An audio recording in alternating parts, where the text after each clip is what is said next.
ஐயப்பனை கண்ட ஆனந்த தரிசனம். ஒரு அரிய ஆன்மீக பயணம் எருமேலியில் இருந்து சபரிமலையில் வரை. அனைவருக்கும் வணக்கம். இன்று நாம் பகிர்ந்து கொள்ளப் போவது ஒரு அரிய ஆன்மீக அனுபவம். இது வெறும் ஒரு பயணம் அல்ல, இது ஐயப்பன் அருளை நேரடியாக உணர்ந்த பக்தி பாதை. எரிமேலியில் தொடங்கிய இந்த பயணம் பம்பா நதியின் புனித நீராடலிலும் சபரிமலையில் சுவாமி தரிசனத்திலும் முழுமையடைந்தது. இது ஒரு சாதாரண யாத்திரை அல்ல.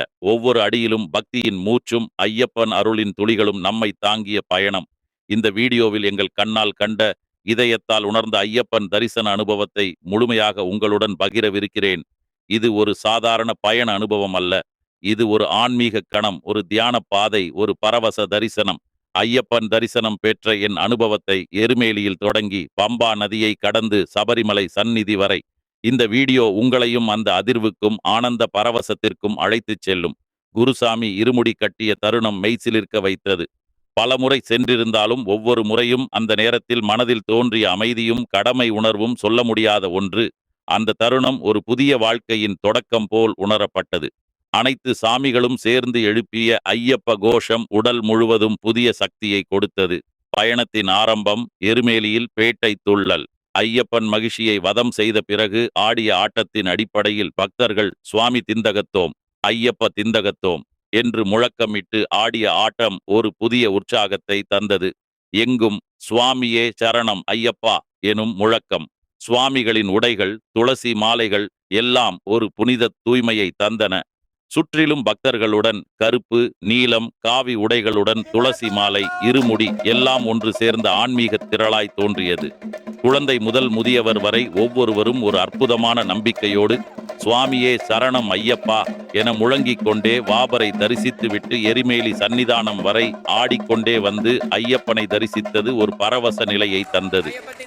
அந்த பக்தி சூழ்நிலை நம்மை தானாகவே ஒரு தியான நிலையில் இட்டுச் சென்றது. இந்த இடத்தில் ஒரு பெரிய ஆன்மீக விசை நிரம்பியதாய் மனதில் தொடங்கி உடல் முழுவதும் பரவியது. அடுத்து பம்பா நதி. அந்த ஜலத்தின் ஒலி கூட ஜபமாகவே காதுக்கு கேட்டது. பம்பாவில் காலை வைத்தவுடனே ஒரு புனித உணர்வு நம்மை தொடுகிறது. பம்பாவில் கால் வைத்த உடனே மழை அதிகமாக பெய்தது மனதில் ஒரு பயத்தை தந்தது. ஆனால் ஐயப்பனை காணும் ஆவலில் அந்த பயம் மனதை விட்டு அகர்ந்து விட்டது. பம்பாவில் வெள்ளம் கரை புரண்டு ஓடியதால் புனித நீரில் நீராட முடியவில்லையே என்ற வருத்தம் இருந்தது.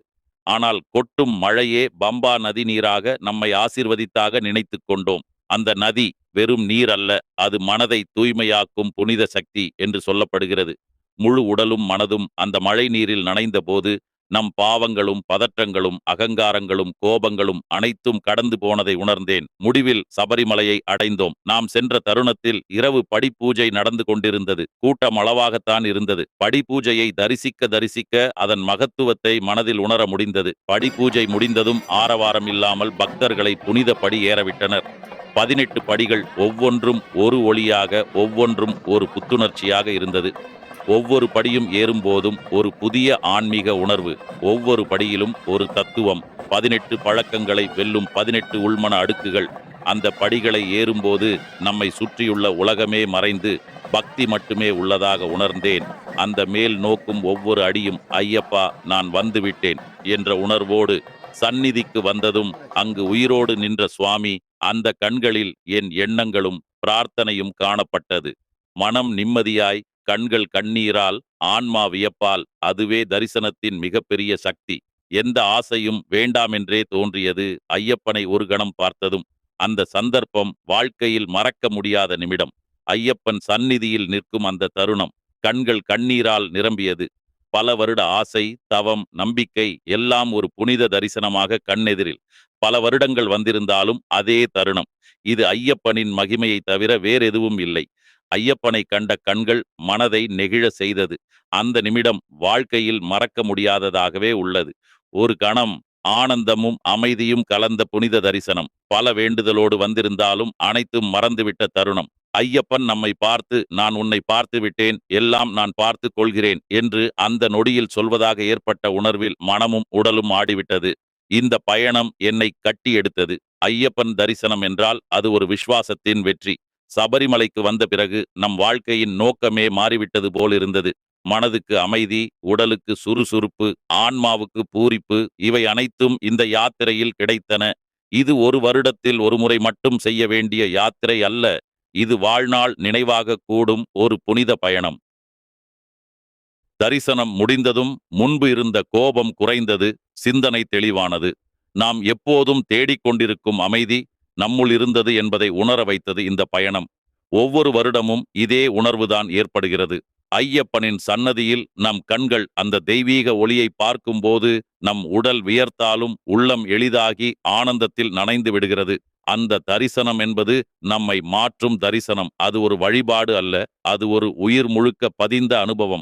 அந்த தரிசனம் பெற்ற பிறகு சிலர் கண்ணீர் விடுகிறார்கள், சிலர் அமைதியாக நின்று கொண்டு விழித்து பார்க்கிறார்கள், சிலர் உள்ளத்தில் என்ன நடந்தது என்று சொல்ல முடியாமல் நிற்கிறார்கள். ஐயப்பன் தரிசனம் என்பது ஒரு வாழ்நாள் முழுக்க காத்திருக்கும் தரிசனம், ஒரு உயிர் பயணத்தின் உச்சப்புள்ளி, ஒரு சக்தியின் சுவாசம் போல் நம்முள் நுழையும் நிகழ்வு. ஐயப்பன் ஒரு தெய்வம் மட்டுமல்ல, நம் வாழ்க்கையின் வழிகாட்டி. இந்த வீடியோ உங்களுக்கு ஐயப்பனை தரிசித்த உணர்வு இருந்தால் வீடியோவை லைக் செய்யவும் பகிரவும். ஓம் சுவாமியே சரணம் ஐயப்பா என்று கமெண்ட் பாக்ஸில் பதிவிடவும். மேலும் இவ்வாறு ஆன்மீக பயணங்களை விரும்பினால் சப்ஸ்கிரைப் பண்ண மறக்காதீர்கள். ஐயப்பனின் அருள் என்றும் உங்களுடன் இருக்கட்டும். ஓம் சுவாமியே சரணம் ஐயப்பா.